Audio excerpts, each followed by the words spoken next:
Hello दोस्तों, स्वागत है आप सभी का आपका अपने चैनल बेसिक नॉलेज में। दोस्तों आज का वीडियो क्लास 10 के विद्यार्थियों के लिए बहुत ही ज्यादा महत्वपूर्ण होने वाला है। जी हाँ दोस्तों, आज हम लोग देखने वाले आप लोग सबसे महत्वपूर्ण 80 ऑब्जेक्टिव क्वेश्चंस बिल्कुल 20 मार्च के लिए वायरल क्वेश्चंस है। तो देख लीजिए, 20 मार्च का आपका सोशल साइंस का एग्जाम होने वाला है और एक काम जरूर कीजिए, हर एक ग्रुप में शेयर कर दीजिए दोस्तों, और जितना वीडियोज अपलोड हो रहा है उनको देखिए ताकि आप लोग एग्जाम की तैयारी में प्रिपरेशन में हेल्प मिले। जी हाँ दोस्तों, और बस आज और कल का दिन फिर होगा महायुद्ध जो कि 20 मार्च को होने वाला है। बिल्कुल उसके लिए कमर कस लीजिए और धुआंधार तरीके से पढ़ाई में लग जाइए। चलिए दोस्तों, आज के इस वीडियो को शुरू करते हैं और सवालों को देखते हैं। दोस्तों याद रखिए कि मुश्किल नहीं है कुछ भी इस दुनिया में, तू जरा हिम्मत तो कर। जी हाँ, मुश्किल नहीं है कुछ भी इस दुनिया में, तू जरा हिम्मत तो कर। ख्वाब बदलेंगे तेरे हकीकत में, तू जरा कोशिश तो कर। बस कोशिश कीजिए, अब मेहनत कीजिए और अभी इस भरोसे मत छोड़ दीजिए चलो जो हो जाएगा देखा जाएगा। नहीं, मैं मेहनत करूंगा और मैं खुद अपने भाग्य को बदलूंगा। जरूर पढ़ोगे तो जरूर आपका कहीं ना कहीं आगे जाके वो काम आएगा ही एग्जाम में। चलो देखते हैं क्या क्या सवाल है, और चैनल पर पहली बार सब्सक्राइब जरूर कर देना इसी प्रकार के वीडियो पाने के लिए और एग्जाम में बहुत ही धुआंधार तैयारी करने के लिए। देखो क्या है पहला सवाल, मुद्रण तकनीक सबसे पहले कहाँ विकसित हुई? मुद्रण मतलब छपाई का तकनीक होता है ना, कि प्रिंटिंग। अभी तो देखते हो तुरंत पेपर घुसा है, 1 सेकंड में जेरोक्स निकल गया, लेकिन पहले ये वक्त लगता था। तो ये सबसे पहले मुद्रण तकनीक हुई थी, कहाँ हुई थी स्टार्ट? तो चाइना में हुई थी। ठीक है, चाइना, मेड इन चाइना है ये भी, समझ रहे हो।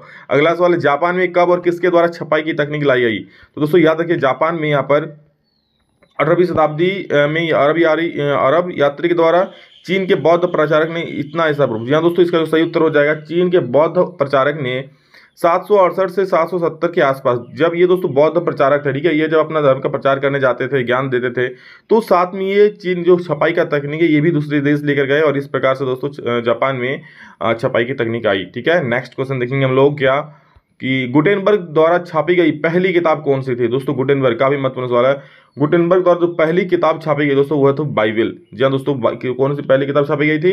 तो बाइबिल पहला किताब हो जाएगा, याद रखना। वुड ब्लॉक प्रिंटिंग किस देश से यूरोप में प्रसारित हुआ? दोस्तों वुड ब्लॉक प्रिंटिंग, ठीक है, तो देखिए ये भी चीन से ही हुआ था।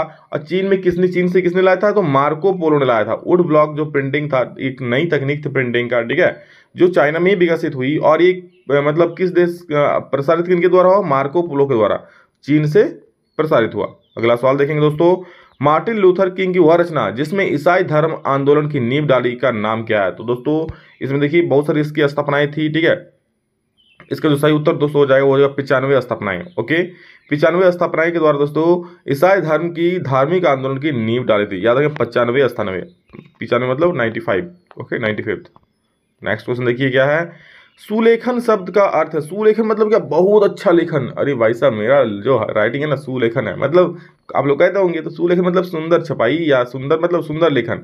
तो सुंदर और शैलीबद्ध लेखन की कला को दोस्तों क्या बोलेंगे? सुलेखन बोलेंगे। सुंदर और शैलीबद्ध लेखन, सुंदर जैसे आप लोगों को शैलीबद्ध तरीके से लिखिएगा, बिल्कुल लाइन बाय लाइन लिखिएगा और अच्छा लिखिएगा, तो एग्जामिनर देखे खुश हो जाएगा, उसमें अच्छा नंबर देगा, समझ रहे हो। तो बी सही हो जाएगा इसका। गुलामगिरी में जाति व्यवस्था के अन्याय के बारे में किसने लिखा? गुलामगिरी में दोस्तों, गुलामगिरी किताब दरी है, उसमें जाति व्यवस्था के अन्याय के बारे में किसने लिखा था? तो दोस्तों ज्योतिबा फूले ने लिखा था। गुलामगिरी में जाति व्यवस्था के अन्याय के बारे में किसने लिखा था? ज्योतिबा फूले ने लिखा था। ठीक है, इस तरह करना कि अन्याय करना बिल्कुल गलत है, अगर अन्याय करोगे तो फूल जाओगे। ठीक है, तो ज्योतिबा फूले ने, ठीक है, तो इस प्रकार से याद रख लेना। नेक्स्ट, मार्टिन लूथर कौन था? मार्टिन लूथर दोस्तों धर्म सुधारक था। कौन था मार्टिन लूथर? तो धर्म सुधारक था। ऑप्शन नंबर 1 बिल्कुल सही उत्तर हो जाएगा। और आगे बढ़ेंगे हम लोग, क्या देखते हैं नेक्स्ट क्वेश्चन। और किसने कहा मुद्रण ईश्वर की दी हुई महानतम देन है, सबसे बड़ा तोहफा है? किसने कहा दोस्तों कि मुद्रण ईश्वर की दी हुई महानतम देन है और इस सबसे बड़ा तोहफा है? तो ये दोस्तों मार्टिन लूथर किंग ने ही कहा था, ठीक है, जो कि धर्म सुधारक थे। अभी आपको बताएं मार्टिन लूथर किंग कौन थे? धर्म सुधारक थे। और ये क्या उसने कहा कि मुद्रण ईश्वर की दी हुई महानतम देन है। ठीक है, मुद्रण ईश्वर की दी हुई महानतम देन है मतलब क्या? जो छपाई की तकनीक है जिससे प्रिंट हो रहा है, समझ रहे हो कि प्रिंट होके कितना बड़ा किताब निकल जा रहा है, तो बड़ा ये तो गजब है। मतलब कोई भी ज्ञान पहले क्या जुबानी तौर पर ज्ञान दिया जाता था, सब लोग आपस में बैठते थे और जो ज्ञानी होते थे वो अपना व्याख्यान देते थे। लेकिन अब क्या, आप घर बैठे आप ज्ञान ले सकते थे तब, लेकिन अब तो दोस्तों एक क्लिक दबा मोबाइल में और आप लोग मेरे से पढ़ पा रहे हो। कहाँ दुनिया कहाँ से पहुंच गई, समझ रहे हो। जापान की सबसे बड़ी पुरानी मुद्रित पुस्तक का नाम पूछो। जापान की सबसे बड़ी पुरानी मुद्रित पुस्तक का नाम बोला है दोस्तों, तो यहाँ को याद रखिएगा, जो होगा डायमंड सूत्र। ठीक है, सबसे पुराना कौन है? डायमंड सूत्र है। ठीक है, डायमंड सूत्र याद रख लेना। डायमंड हीरा सूत्र मतलब किताब का नाम बोला है यहाँ, डायमंड सूत्र। सबसे जापान की जो सबसे पुरानी मुद्रित किताब है, वो किताब है, उस पुस्तक है, वो है डायमंड सूत्र। स्टेपलर और फुलर किस व्यवसाय से जुड़े हुए थे? स्टेपलर और फुलर कौन सा व्यवसाय से जुड़े थे दोस्तों? तो ये सूती वस्त्र से जुड़े थे, ठीक है। ऐसे आप याद रखना कि स्टेपलर में स्टेप करेगा, कपड़ों को स्टेपलर करेगा, ठीक है, फूल के द्वारा सजाएगा, ऐसे ही ट्रिक से याद रखना। तो सूती वस्त्र कपड़ा उद्योग से जुड़े हुए थे स्टेपलर और फुलर। ऐसा व्यक्ति जो फूल करता है यानी चुन्नटों के सारे कपड़े समेटता है, ठीक है, उसे क्या कहता है? तो उसे फूल करता है तो फुलर बोलेंगे, याद रखना। किस मशीन के आने से बुनकरों को बड़े करघे चलाने और चौड़े अरज का कपड़ा बनाने में मदद मिली? बोला कौन सा मशीन आ गया जिससे बुनकरों को, बुनकर मतलब जो कपड़ा बड़ा सिलाई करता था, करघे चलाने और चौड़े अरज का कपड़ा बनाने में मदद मिली? तो इससे याद रखिए दोस्तों, इसका सही उत्तर हो जाएगा फ्लाई शटल। दोस्तों फ्लाई शटल मशीन आने से उन लोगों को करघे चलाने में और चौड़े अरज का कपड़ा बनाने में मदद मिली। मतलब क्या, मेन सिलाई करने में उनको मदद काफी मिल गया। अगला सवाल है, कोस्टिस कौन थे? तो कोस्टिस दोस्तों बुनकरों का एक समुदाय था, ठीक है। कोस्टिस कौन था? तो बुनकरों का एक समुदाय था कोस्टिस, याद रखना। नेक्स्ट क्वेश्चन, निकोमेन द्वारा बनाई गई भाप के इंजन का किसने सुधार किया? तो निकोमेन द्वारा बनाई गई भाप के इंजन का दोस्तों जेम्स वाट ने सुधार किया। देखिए कोई कोई बोलता है जेम्स वाट ने इसका आविष्कार किया, नहीं, पहले बनाया था किसने? न्यूकोमेन ने, और जेम्स वाट ने इसमें सुधार किया था, ठीक है। तो कोई अच्छा ही सुधार कर दिया, इसलिए जेम्स वाट का ज्यादा नाम हो गया, तो याद रखना। लेकिन इसका जो आविष्कार किया था कौन किया था? निकोमेन ने किया था। नेक्स्ट क्वेश्चन हमारा है, देखो क्या, भारत में पहली जूट मिल स्थापना, जूट मिल कहाँ स्थापित की गई? तो भारत में पहली जूट मिल, जूट का देखते हैं ना, जूट का जो रस्सी टाइप का आता है जूट का, वही कहाँ पे स्थापित किया है? जूट का पहले बोरा भी आता था, आलू का बोरा पहले जूट का आता था, लेकिन अब तो प्लास्टिक का हो गया ना। तो कहाँ पे हुई थी स्थापित? थी बंगाल में हुई थी, ठीक है। कहाँ पर? बंगाल में। बहुत बढ़िया, आगे बढ़ेंगे दोस्तों। अमर जीवन नामक आत्मकथा किसने लिखी? दोस्तों देखिए बंगाली लिखा हुआ है ना, तो आप लोग जो बंगाली हो अच्छे से समझ सकते हो। अमर जीवन मतलब मेरा जीवन जो नामक आत्मकथा है, किसने लिखा था? तो कोई बंगाली ही दोस्तों होंगे। तो ये लिखे थे किसने? रस सुंदरी देवी ने, ठीक है। रस सुंदरी देवी ने अमर जीवन नामक कविता, ये मतलब आत्मकथा लिखी थी, ठीक है। रस सुंदरी नामक जो ये थी, ये खुद से ही घर में पढ़ रही थी, और घर में पढ़ करके ही मतलब इस प्रकार इतना ज्ञान इनको हो गया कि खुद के बारे में अपना जीवनी लिख दिया इसने, ठीक है। वर्नाकुलर प्रेस एक्ट कब लागू किया था? काफी महत्वपूर्ण सवाल है, याद रखिएगा। वर्नाकुलर प्रेस एक्ट दोस्तों 1878 में लागू किया गया था। कब? 1878 में वर्नाकुलर प्रेस एक्ट लागू किया गया था। बाल गंगाधर तिलक द्वारा प्रकाशित अखबार कौन सा था? तो केसरी नंदन, केसरी याद रख लीजिए, केसरी। बाल गंगाधर तिलक कौन? केसरी। तिलक कौन सा लगाओगे? केसरी रंग का लगाओगे, ऐसे रंग का लगाओगे, ऐसे याद रखना। बाल गंगाधर तिलक कौन रंग का तिलक लगाते थे? केसरी रंग का। ये ट्रिक है, तो याद रखना केसरी अखबार वो प्रकाशित करते थे। ऑप्शन में आएगा तो जरूर मारोगे। अगला सवाल है दोस्तों कि गुटेनबर्ग का जन्म किस देश में हुआ था? दोस्तों गुटेनबर्ग का जन्म जो हुआ था वो जर्मनी में हुआ था। गुटेनबर्ग किस में हुआ था? Gutenberg Germany. देखो वर्ग में भी रेप आ रहा है और जर्मनी में भी रेप आ रहा है, तो जर्मनी में हुआ था, याद रख लीजिए। गुटेनबर्ग का जर्मनी में, ठीक है। थोड़ा सा मिला लेना, याद रह जाएगा। ज्योतिबा फुले ने जाति प्रथा के अत्याचारों पर 1871 में कौन सी पुस्तक लिखी? ज्योतिबा फुले ने जाति प्रथा के अत्याचारों पर 1871 में कौन सी पुस्तक लिखी? तो गुलामगिरी लिखी। अभी मैंने कहा था कि गुलामगिरी किसके द्वारा लिखी गई थी? तो ज्योतिबा फुले के द्वारा। ये देखिए यहाँ पर एक था सवाल, आप लोगों को मैं फिर से दिखा देता हूँ, पहला ही सवाल था आप लोगों का, ठीक है। तो याद रख लीजिए, काफी महत्वपूर्ण सवाल है आप लोगों के लिए, ठीक है। हाँ, गुलामगिरी दोस्तों किसने लिखा था? तो ज्योतिबा फुले ने लिखा था। देखो सेम वही क्वेश्चन है, घुमा के पूछ सकता है। चलो आगे बढ़ते हैं। नेक्स्ट क्वेश्चन हम लोग देखते हैं, हम लोग का क्या है। Next question, yes, printing press को भारत में सबसे पहले किसके द्वारा शुरू किया था? प्रिंटिंग प्रेस को दोस्तों भारत में सबसे पहले किसके द्वारा शुरू किया गया था? तो वो पुर्तगाली मिशनरी के द्वारा शुरू किया था, ठीक है। पुर्तगाली मिशनरी जो आए थे यहाँ पर, तो वही लोग लेकर आए थे प्रिंटिंग वाला चीज, मुद्रण वाला चीज। तो उन लोगों ने पहले शुरू किया था प्रिंटिंग प्रेस को, भारत में सबसे पहले पुर्तगाली मिशनरी ने शुरू किया था, ठीक है। पुर्तगाली लोग जो हमारे देश आए थे वो लोग। भारतीयों द्वारा प्रकाशित प्रथम समाचार पत्र कौन सा था? दोस्तों भारतीयों द्वारा प्रसारित प्रथम समाचार पत्र बंगाल गजट था, याद रखना, बहुत फेमस सवाल है। बंगाल गजट भारतीयों द्वारा प्रथम प्रकाशित समाचार पत्र था। किसने कहा कि स्वराज की लड़ाई दरअसल अभिव्यक्ति, प्रेस और सामूहिकता के लिए लड़ाई है? किसने कहा कि स्वराज के लिए लड़ाई मतलब अपने को आज़ादी की लड़ाई क्या है? दरअसल अभिव्यक्ति, प्रेस और सामूहिकता की लड़ाई। मतलब क्या, ये आप लोग का प्रेस मतलब किसी को भी कुछ भी न्यूज़ देने का छापने का अधिकार होगा, मतलब अच्छा न्यूज़, और सामूहिकता की लड़ाई, ये सब किसने कहा था? तो ये कहा था महात्मा गांधी ने, ठीक है। पर चलो स्वराज तो हमें तभी मिलेगा जब प्रेस को स्वतंत्रता मिलेगी, जब अभिव्यक्ति को आज़ादी मिलेगी, तभी। महात्मा गांधी ने किस पत्र का संपादन किया? तो यंग इंडिया, आप लोग को पहले हम बता चुके हैं। गीत गोविंद की रचना किसने की? तो जयदेव ने किया था। गीत गोविंद देखिए इसका नाम भी दोस्तों थोड़ा सा क्या आ रहा है, भगवान जैसा। गीत गोविंद तो जयदेव ने किया था, ठीक है, देवो ने किया था, जयदेव। इनमें से कौन तृतीय क्षेत्रक से संबंधित है? तो क्या है, कृषि, डेयरी, बैंकिंग सेवाएं, चीनी, जो भी दोस्तों सेवाएं होती है ना वो तृतीय क्षेत्र से संबंधित होती है। सेवाएं क्या है, बैंकिंग सेवाएं, तो बैंकिंग सेवाएं ऑप्शन सी बिल्कुल सही उत्तर हो जाएगा। विश्व व्यापार संगठन का मुख्यालय कहाँ है मेरे भाई, तो है जेनेवा में, याद रखिएगा जेनेवा में मुख्यालय है। फेमस सवाल है, अच्छा सवाल है, देख लीजिए।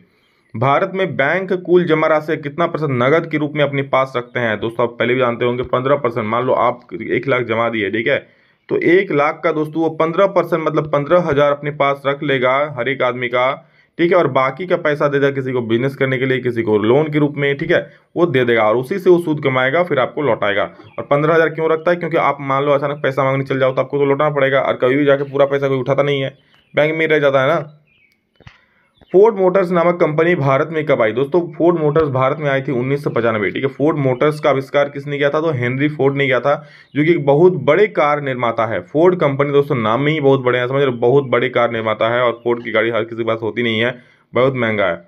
मार्सिले किस देश की राष्ट्रभक्ति का गीत है, दोस्तों मार्सिले फ्रांस का राष्ट्रभक्ति का गीत है, याद रखना, मार्सिले फ्रांस की राष्ट्रभक्ति का गीत है। महात्मा गांधी ने नमक कानून कब भंग किया था, दोस्तों तो महात्मा गांधी ने नमक कानून जो भंग किया था ना वो किया था 6 अप्रैल 1930 को। कब किया था, 6 अप्रैल 1930 को। दोस्तों याद रखिएगा 12 मार्च 1930 को वो 78 लोगों के साथ दांडी यात्रा पर निकले थे 12 मार्च को, और कब पहुंचे, 6 अप्रैल को पहुंचे, और उस दिन नमक बनाकर नमक कानून भंग किया था। नेक्स्ट क्वेश्चन है, निम्नलिखित में कौन सा खनिज सबसे कठोर है, अरे भाई साहब हीरा, महंगा भी है सबसे ज्यादा और कठोर भी है सबसे ज्यादा, ठीक है, चलो याद रखना, हीरा प्रकृति में सबसे उपस्थित सबसे ज्यादा कठोर है। उस खनिज का नाम बताओ जिसका भारत में विश्व में सबसे बड़ा उत्पादक देश है, ठीक है, तो याद रखना ये हो जाएगा अभ्रक, ठीक है। अभ्रक भारत मतलब भारत सबसे बड़ा उत्पादक देश है, पूरा विश्व में सबसे बड़ा निर्माता कोई है तो भारत ही है। और दोस्तों भारत में सबसे ज्यादा अभ्रक कहाँ पाया जाता है, मतलब झारखंड में सबसे ज्यादा अभ्रक कहाँ पाया जाता है, कोडरमा जिला में पाया जाता है, समझ रहे हो, ये देखो अभ्रक है। विश्व युद्ध कितने साल तक लड़ा गया, दोस्तों विश्व युद्ध कितने साल तक लड़ा गया, देखिए यहाँ पर अगला सवाल है। विश्व युद्ध दोस्तों आप लोग पहला विश्व युद्ध था 1914 से लेकर 1918 तक लड़ा गया था, जो कि लगभग 5 साल के आसपास हो रहा है। और दूसरा विश्व युद्ध जो था वो 1939 से लेकर के 1945 तक चला था, यानी ये लगभग 6 साल का हो जा रहा है, ठीक है। क्वेश्चन में थोड़ा सा यहाँ पर मिस्टेक किया है, बोल रहा है कौन सा पहला विश्व दूसरा विश्व, तो याद रखना पहला विश्व बोलेगा तो हो जाएगा 5 और दूसरा विश्व बोलेगा तो हो जाएगा 6 साल, ठीक है, याद रखिएगा। नेक्स्ट क्वेश्चन, फ्रांस में प्रथम विद्रोह कब हुआ था, दोस्तों ये सवाल पिछली बार पूछा गया था, अच्छे से देख लीजिए। ये फ्रांस में प्रथम विद्रोह हुआ था जुलाई 1830 ईस्वी में, ठीक है। निम्न में कौन सी घटना पूरे यूरोप के शिक्षित अभिजात वर्ग में राष्ट्रीय भावनाओं का संचार किया, बोल रहा है कौन सी घटना ऐसा घटा यूरोप में जिसने शिक्षित वर्ग था जो यूरोप में, ठीक है, उसको राष्ट्रीय भावना से ओतप्रोत कर दिया। तो दोस्तों यूनान का जो स्वतंत्रता संग्राम था ना उसने पूरे यूरोप को बिल्कुल ओतप्रोत कर दिया राष्ट्रवाद की भावना से, ठीक है। तो यूनान का स्वतंत्रता संग्राम ऑप्शन 3 बिल्कुल 100% सही जवाब, सटीक जवाब, 100% परम सत्य उत्तर। निम्नलिखित में कौन सा उद्योग चूना पत्थर को कच्चे माल के रूप में प्रयुक्त करता है, दोस्तों सीमेंट उद्योग जो होता है ना वो चूना पत्थर को कच्चा माल के रूप में यूज करता है। सीमेंट जो बनता है ना उसमें चूना पत्थर का भी मतलब डस्ट रहता है। निम्न में कौन सी एजेंसी सार्वजनिक क्षेत्र में स्टील को बाजार में उपलब्ध कराता है, सार्वजनिक क्षेत्र मतलब क्या, पब्लिक सेक्टर में, मतलब कह सकते हैं गवर्नमेंट की तो एक कंपनी होती है, तो क्या हो जाएगा इसमें सेल है मेरे भाई, steel authority of India limited. निम्न में कौन सा उद्योग बॉक्साइट को कच्चे माल के रूप में प्रयोग करता है, तो याद रखना एल्युमिनियम, दोस्तों यहाँ पर हो जाएगा एल्युमिनियम प्रगलन, ठीक है, एल्युमिनियम प्रगलन बॉक्साइट को कच्चे माल के रूप में प्रयोग करता है। और ऐसे एल्युमिनियम और बॉक्साइट का संबंध है ही आप लोग जानते ही होंगे। यूरोप का मरीज किसे कहा जाता है, यूरोप का मरीज मतलब क्या होता है, याद रखना तुर्की को। यूरोप का मरीज किसे कहता है, तुर्की को। अजीब अजीब नाम भी रख देता था ना, रख देता था, यूरोप का मरीज। फ्रांस सीखता है तो बाकी यूरोप को सर्दी जुकाम हो जाता था, मतलब गजब गजब डायलॉग भी मारता था ना, ये अभी का मूवी में वैसा डायलॉग नहीं मिलेगा, समझ रहे हो, ठीक। खून और खड़क की नीति। 1815 में आयोजित वियना सम्मेलन की मेजबानी किसने की थी, दोस्तों उसका मेजबानी किया था मेटरनिक, जो कि ऑस्ट्रिया के चांसलर थे। याद रखना यही पूछ सकता है कि मेटरनिक कहाँ के चांसलर थे, तो भाई साहब वो ऑस्ट्रिया के चांसलर थे मेटरनिक, और जो कि वियना सम्मेलन की मेजबानी की थी। कब की थी वियना सम्मेलन की मेजबानी, 1815 में। लिब्रे क्या था, लिब्रे मतलब था फ्रांसीसी मुद्रा, याद रखना लिब्रे तो फ्रांसीसी मुद्रा। स्वतंत्रता समानता में बंधुत्व गणारा किस क्रांति के देन है, तो फ्रांसीसी क्रांति की देन है दोस्तों। स्वतंत्रता समानता और बंधुत्व समान रहेगा, सब आपस में बंधु मिलकर रहेंगे और हम आज़ादी लेंगे, स्वतंत्रता प्राप्त करेंगे, ये फ्रांसीसी क्रांति की देन थी। बिस्मार्क जर्मनी का प्रथम चांसलर कब बना, दोस्तों जब जर्मनी एकीकरण हुआ जर्मनी का, ठीक है, तब वही चांसलर बना, कौन, बिस्मार्क, 1871 में, याद रखना। जर्मनी के एकीकरण में प्रमुख भूमिका निभाने वाले बिस्मार्क कहाँ के चांसलर थे, तो दोस्तों बिस्मार्क कहाँ के थे, प्रसा के चांसलर थे। बिस्मार्क में भी 100 आ रहा है, बिस्मार्क में 100 आ रहा है, परसा में भी 100 आ रहा है, तो बिस्मार्क से परसा याद रख लेना, ठीक है। और याद ना मेटरनिक कहाँ के थे, तो मेटरनिक कहाँ के चांसलर थे, मेटरनिक ऑस्ट्रिया के चांसलर। देखिए मेटरनिक ऑस्ट्रिया, इसमें भी रॉ, इसमें भी ऑस्ट्रिया में रॉ आ रहा है, तो यहाँ से याद रख लेना मेटरनिक ऑस्ट्रिया के चांसलर थे। बिस्मार्क परसा के चांसलर थे। आज के बाद कभी नहीं भूलोगे। अगर अच्छा लगा तो लाइक कर देना, और चैनल यार अभी तक सब्सक्राइब नहीं तो प्लीज कर दो, सभी को शेयर भी कर दो एक, ताकि सबका लाभ मिले। निम्नलिखित में से किसे एकीकृत इटली का प्रथम शासक घोषित किया गया था। दोस्तों एकीकृत इटली का जो प्रथम शासक था वो था विक्टर एमोनियल द्वितीय, इसको द्वितीय पढ़ते हैं, ठीक है। तो विक्टर एमोनियल द्वितीय इसका सही उत्तर हो जाएगा। गैरीबाल्डी कहाँ का निवासी था, तो दोस्तों गैरीबाल्डी सार्डिनिया पीडमाउंट का निवासी था, जो आपको कह सकते हो बाहुबली का क्या था, कटप्पा था, समझ रहे हो। सार्डिनिया मतलब सार्डिनिया पीडमाउंट का ही निवासी था कौन, गैरीबाल्डी। बैंक ऑफ फ्रांस की स्थापना किसने की, तो नेपोलियन बोनापार्ट ने किया था बैंक ऑफ फ्रांस की स्थापना। दोस्तों नेपोलियन बोनापार्ट फ्रांस में कई बदलाव किए थे, समझ रहे हो। और भले वो अपना क्या बोलता अपना शासन चला था, लेकिन फ्रांस के लोगों का बहुत ही भरपूर ध्यान रखते थे वो। नेपोलियन बोनापार्ट कौन था, तो फ्रांस का सम्राट था वो, ठीक है। फ्रांस का सम्राट था नेपोलियन बोनापार्ट। और नेपोलियन बोनापार्ट कब कैसे सम्राट बना, बुर्बो वंश का जो राजा था उसको गद्दी से उतार करके लोगों का वो मत हासिल किया। बोनापार्ट ने क्या किया, पूरे फ्रांस में अपना डंका बजाया, ठीक है। और जब फिर चुनाव हुआ, मतलब क्या बोलते बुर्बो राजवंश को उसके गद्दी से उतार दिया, और अब वहाँ के सम्राट बने कौन, फ्रांस का सम्राट। फ्रांसीसी क्रांति के द्वारा वो सम्राट बने थे। कैरोल कुर्पिस्की कौन था, तो पॉलिश राष्ट्रपति था। 4 नंबर से याद करें, जब कैरोल कुर्पिस्की पॉलिश राष्ट्रपति था। जर्मन संसद का नाम क्या था, दोस्तों जर्मन संसद का नाम था राइक्सटैग। क्या था, राइक्सटैग था जर्मन संसद का नाम। काफी महत्वपूर्ण सवाल दोस्तों राइक्सटैग, ठीक है। दोस्तों आप लोग वीडियो क्या करना अपने स्टेटस में लगा दो, ताकि आपके जो भी क्लास में बच्चे हो, या फिर ऐसे बहुत सारे बच्चे होते हैं जो पढ़ते नहीं साल भर, ठीक है। आप पढ़ते भी है तो एग्जाम टाइम कंफ्यूज हो जाता है क्या पढ़े क्या नहीं, तो उनको वीडियो जरूर एक बार शेयर कर देना दोस्तों। बहुत आपको नाम मिलेगा, पुण्य मिलेगा, क्योंकि वो आपको अच्छा ही बोलेगा। तो किसी अच्छा करो जरूर अच्छा होगा, तो एक बार जरूर करना। हर एक दोस्त आपके जो भी दोस्त है अभी का अभी कर दो, ठीक है, ताकि सभी को लाभ मिले। अपने ताकि लाभ सीमित बंद रखो, ताकि सभी को इसका फायदा मिले। झारखंड के हर एक बच्चा तक ये वीडियो पहुंचना चाहिए, इस प्रकार से शेयर करना आप लोग, ठीक है। बस आप लोग अपने अपने स्कूल ग्रुप में शेयर कर दो, अपने अपने दोस्तों को शेयर कर दो। ऐसे हर कोई करोगे तो झारखंड में हर एक बच्चे के पास पहुंच जाएगा, सबको लाभ मिलेगा। जलबेरोइन के संस्थापना जलबेरोइन एक संस्था थी, किनकी संस्था थी दोस्तों, तो जलबेरोइन एक व्यापारियों की संस्था थी, ठीक है, व्यापारियों की, यानी कि ऑप्शन नंबर ख बिल्कुल सही हो जाएगा। ये व्यापारियों की संस्था थी, क्या, जलबेरोइन, ठीक है। नेक्स्ट क्वेश्चन, इनमें से कौन सीमेंट उद्योग में प्रयुक्त कच्चा माल है, तो चूना पत्थर। अभी मैंने आप लोग बताया चूना पत्थर सीमेंट उद्योग में कच्चा माल पर होता है। सर्वोत्तम प्रकार का लोहा कौन सा होता है जिसमें चुंबकीय गुण भी होता है, मैग्नेटाइट, हेमेटाइट, एंथ्रेसाइट, बिटुमिनस। तो सबसे क्या अच्छा लोहा बोले अगर, ठीक है, जिसमें चुंबकीय गुण भी होता है, तो होता है मैग्नेटाइट। नाम से याद रखें मैग्नेटाइट। मैग्नेट क्या होता है, लोहा होता है, सॉरी मैग्नेट क्या होता है, लोहा होता है। मैग्नेट चुंबक होता है, नहीं चुंबक जैसा भी, मतलब उसमें गुण होता है चुंबक का। मैग्नेट में मैग्नेट ही चुंबक होता है, क्या क्या बोल रहा हूँ। तो मैग्नेटाइट दोस्तों वो लोहा है जिसमें आप लोगों का चुंबक जैसा गुण होता है। निम्नलिखित में से लौह अयस्क को सर्वोत्तम किस्म कौन सी है, निम्न में लौह अयस्क की सर्वोत्तम किस्म कौन सी है, तो सर्वोत्तम किस्म हेमेटाइट है, ठीक है। लौह अयस्क की बात करें तो सबसे ज्यादा क्या होना जाए, हेमेटाइट, ठीक है। और जिसमें चुंबकीय गुण होगा वो क्या हो जाएगा, मैग्नेटाइट। नेक्स्ट देखिए, सर्वोत्तम गुण वाला कठोर कोयला कौन सा है, तो सर्वोत्तम गुण वाला कठोर कोयला एंथ्रेसाइट है, याद रखें। एंथ्रेसाइट सबसे अच्छा कोयला होता है, याद रखें एंथ्रेसाइट।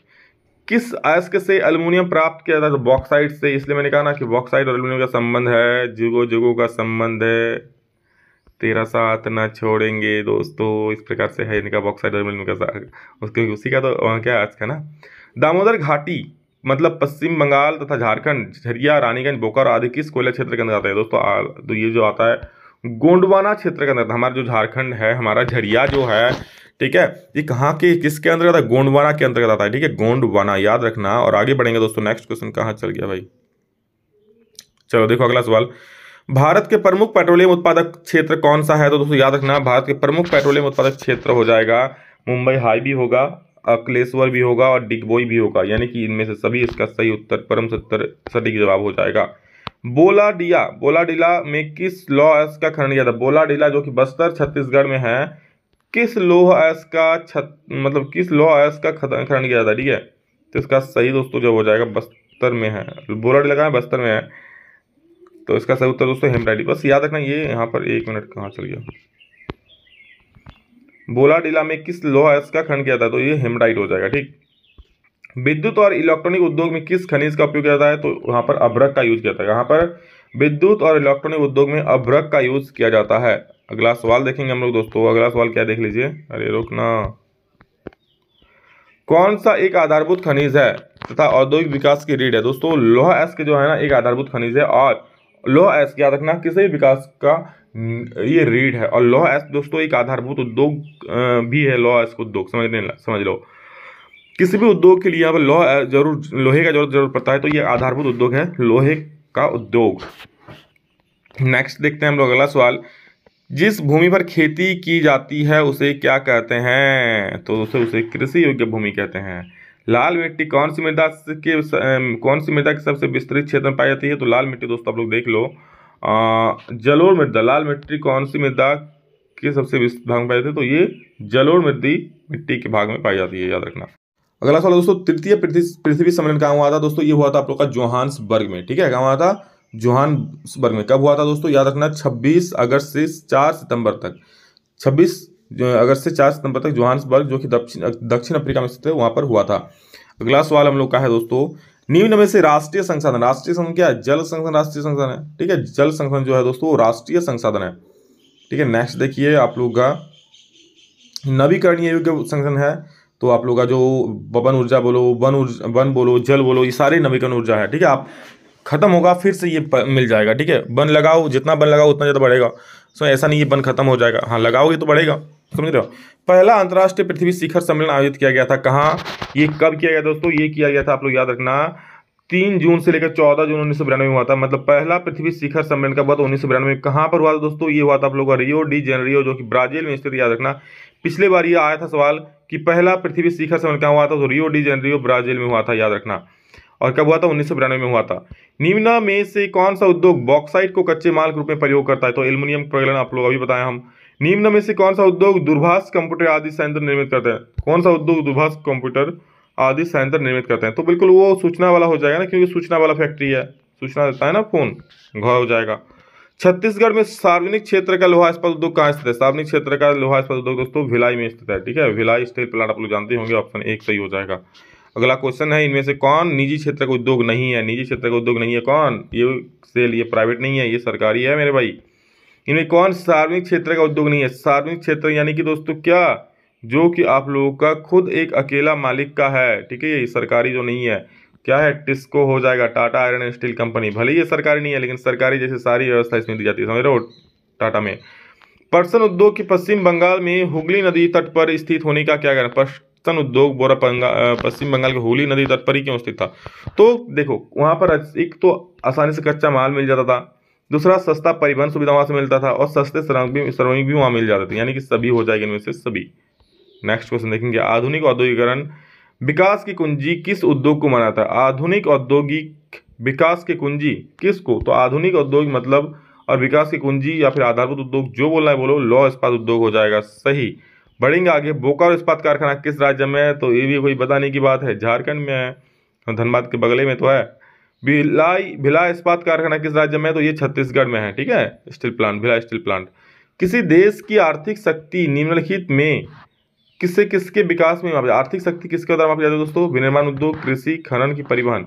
तो विनिर्माण उद्योग के द्वारा दोस्तों आर्थिक शक्ति मापी जाती है। हाँ चलो, वहाँ पर कौन सा फैक्ट्री है और वो कितना मतलब उत्पादन कर रहा है, कितना पैसा आ रहा है, ठीक है। तो आर्थिक शक्ति एक तो विनिर्माण उद्योग से ही मापी जाती है, ठीक है। नेक्स्ट क्वेश्चन हम लोग का होगा, और जो कि अंतिम सवाल है दोस्तों, कच्चे माल को मूल्यवान उत्पाद में परिवर्तित कर अधिक मात्रा में वस्तुओं के उत्पादन को क्या बोलेंगे? तो विनिर्माण बोलेंगे, विनिर्माण, ठीक है। अलग से फिर से निर्माण होगा, उसे बोलेंगे विनिर्माण, समझ गए मेरे भाई। तो ये दोस्तों टॉप 80 क्वेश्चन, एक भी सवाल छूटना नहीं चाहिए, ठीक है। बस समझ लो और रिवीजन करो, ठीक है। आप लोग का रिवीजन वीडियो भी आएगा, चिंता मत करो। एग्जाम से पहले एक महातांडव आएगा, इसमें जितना सारा वीडियो आएगा एक सुपर रिवीजन हो जाएगा आप लोग एक साथ। फटाफट से 2x इसमें देखना, फटाफट से दिमाग में घुस जाएगा, ठीक है। तो बस आप पढ़ो यार, अभी मौका है, बाकी सब तो धोखा है, आज पढ़ लो, मौका है, ठीक है। और बाधाएं हैं कौरव दल से, इन सब पर तुम कूच करो, अर्जुन सा योद्धा बनकर गांडीव लेकर टूट पड़ो बिल्कुल महायुद्ध में। और परसों 20 मार्च को महायुद्ध होने वाला है, सॉरी मतलब 20 मार्च को होने वाला है, तो उसके लिए तैयार रहो। चलो, love you all, thank you, love you, बिल्कुल थैंक यू। फिर नेक्स्ट वीडियो में जल्द मिलेंगे, तो जय हिंद, वंदे मातरम।